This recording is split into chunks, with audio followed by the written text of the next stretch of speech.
સોનલભાઈ phone આલ્યો હે પાયલ ને પણ ફોન આલ્યો તો એદવાનું રિચાર્જ નહીં કરાઈ તો તમારો ફોન શું કરવાનો હે લાંબલા હા નહીં મારી ધોકે સોરી કહી દે જાજીને સારું લે હવે તો રામ રામ બધાને. તો કેમ છો બધા મજામાં જશો? તો ફરીથી તમારું એક નવા બ્લોગમાં સ્વાગત છે. તો અત્યારમાં આપણે બપોરે આવી ગયા છે જમવા અને પોલી મારી સૂઈ ગઈ છે. તમને બતાવું, પોલી તો સૂઈ ગઈ છે, એની મમ્મી જાય છે નાવા ધોવા. તો અત્યારમાં મારે ખાવાનું બાકી છે અને બધા નાવા જતા રહ્યા, ધોવા જતા રહ્યા. તો ચલો જોઈએ શું બનાવ્યું ખાવાનું. સોની શું ખાવાનું બનાવ્યું?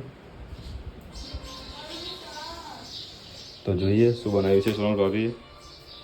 હમણાંથી તો સોનલ ભાભી બનાવે તો મગનું શાક બનાવ્યું છે. આ બાજુ છે રોટલી.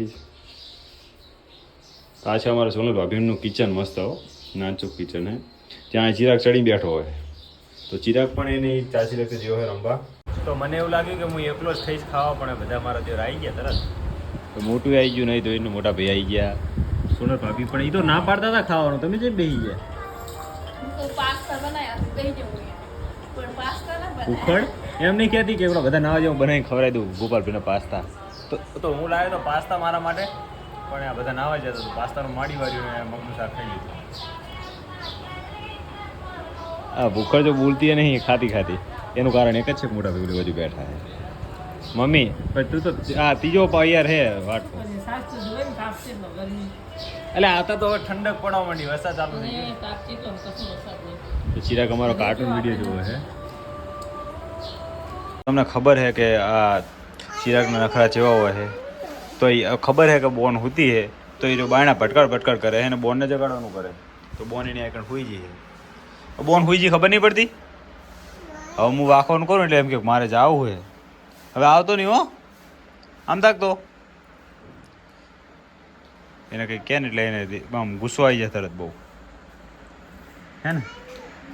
મમ લેવા જવાનું હોય? એ મમ લેવાનું તારે? અમાય તો એક વાત કહું, અમાય એને મમ્મની લાલચ ચાલે ને એટલે બધું બોલે રહ્યું. તો અત્યારે એને હોસ્પોટ નહીં પડી છે, તારણ બીજા જ નહીં કરાઈ દો તો હોય ને. તો હમણાં બજેટ આખું પાવું થઈ ગયું ને તો મેં એમ રિચાર્જ નહીં કરાવ્યું, તો એ રિચાર્જનું ગણાવવા માંડી. આખો બ્લોગ ચાલુ ખબર નહીં પડતી તને? ખબર પડે ને એટલે બ્લોગમાં કહે ને તો કે વિડીયો જોનારાને ખબર પડે કે રિચાર્જ નહીં કરાવી દીધા. એટલે એવું નહીં, પણ મારે એને કંઈ રિચાર્જની જરૂર નહીં. અમારા બે ઘરે ફોન પડ્યા જ હોય તો એ ગમે એને અમે મને ફોન કરી લે, તો એને રિચાર્જની જરૂર જ નહીં હાલ. અમારે સોનલ ભાભી ફોન આલ્યો હે પાયલ ને પણ ફોન આલ્યો તો એદવાનું રિચાર્જ નહીં કરાઈ. તો તમારો ફોન શું કરવાનો હે? તે મારો ફોન તો પણ હું ચારક હાજર ના હોય તો કેટલા વર્ષથી ફોન આલ્યો હે આ માણસે રિચાર્જ નહીં કરાવી દીધો. એમનું બૈરું વાઈફાઈ પકડાઈ તમે જોવો ને કેટલું બોલે અમારા ભાભી. તો આવું અમારા ઘરમાં આખો દાડો ચાલુ હોય ને મને ટડકાવવાનું વાત જ નહીં. એ બોલી પપ્પાને ચમ આવ ગયા બધાય? હે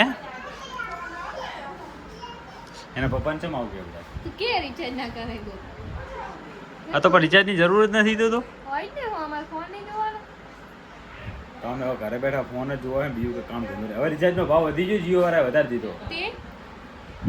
તો 240 ના 300 રૂપિયા થઈ ગયા. તો તમે શું લ્યા કરાવો? મારે તો કરાવવું પડે, તારે જરૂર નહીં, મારે કરાવવું પડે. તમારે શું જરૂર?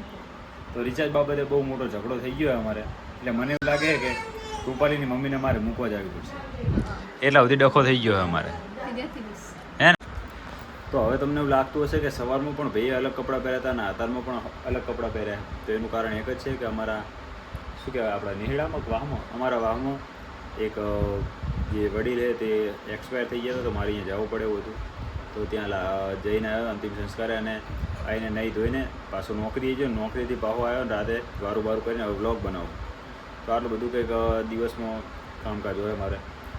અને બસ હવે રિચાર્જના કારણે પાયલ રીહી જવાનું કહે, અને એને હવે સાસરે નહીં ગમતું તો એ સ્ટેટસ જોવા માંડી. તો હવે રિચાર્જ ના કરવાથી કોઈ સાસરું મેકીને જવાની વાત કરે. અને હવે સાસરે નહીં ગમતું રિચાર્જ ના કરવાના કારણે.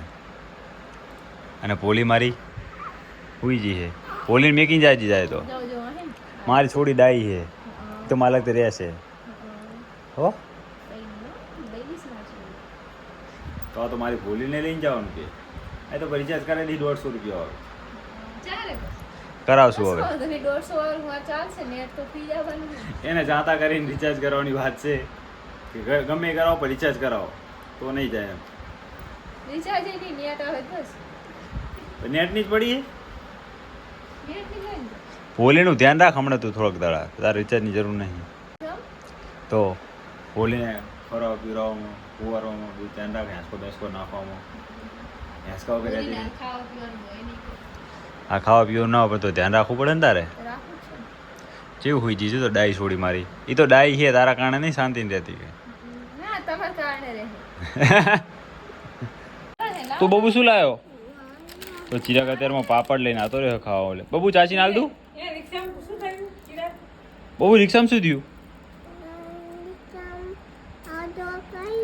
આંધળો આવી ગયો તો રિક્ષામાં આંધળો આવી ગયો તો ચિરાગને બીવરાવવામાં આવ્યો હોય હકીકતમાં કઈ વાંધો નહીં આવ્યો બહુ ચોકલેટ આવ્યો બબુ હું નાનો હતો ને એ તારે આવી ચોકલેટ ખાતો દેખાડતો ચાચુને દેખાડ પર ખુલ દઉં તો હું પણ આવી ચોકલેટ ખાતો હતો હું નાનો હતો ત્યારે થોડું દઉં ગાંડી કહી દે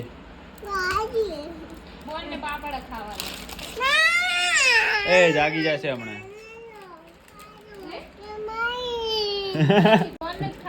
બોલા હા નહીં મારી ધોકે સોરી કહી દે ચાચીને સારું લે હવે તો ચિરાગના ભૂંગળા ખાવાની સ્ટાઇલ તો તમને ખબર જ નહીં હોય ચિરાગ કેવી ભૂંગળા ખાય તો આ જો આ એની દાદી રહ્યા એના ભૂંગળા બધા આમ શું કહેવાય સાફ કરીને હાલે ત્યારે જો ખાય ચિરાગ તીખા હે હે ચિરાગ તીખા લાગે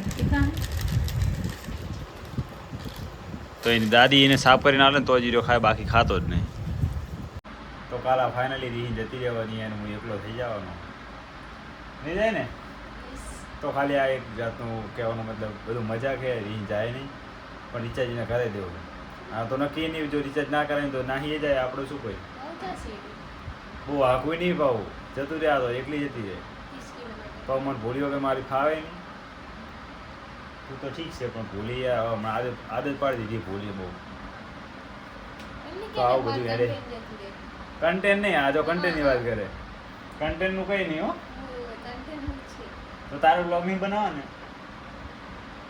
તો મારી એકની જ ને પડી છે એનું તો કરતી જ નહીં તો ચલો આજ સાથે આપણો બ્લોગ અહીંયા પૂરો કરીએ આજનો દિવસ કંઈક આપણો રહ્યો અને આજનો બ્લોગ કંઈક આપણો આવો રહ્યો તો બ્લોગ સારો જ લાગે તો બ્લોગને લાઈક કરજો ચેનલ પર ન હોય તો સબસ્ક્રાઈબ કરજો અને આ સબસ્ક્રાઈબ કરવાનું યાર ભૂલતા નહીં ખાલી તમે યાર વિડીયો જોઈને જતા રહો તો સબસ્ક્રાઈબ જલ્દી કરો થોડું નીચે લખેલું જો સબસ્ક્રાઈબ કરવાનું સબસ્ક્રાઈબ કરો યાર નહીં અને કોમેન્ટ તો જરૂર કરજો કે વિડીયો અમારા જેવા લાગે તમને ક્યાંથી જોવો તો ચલો બાય સી યુ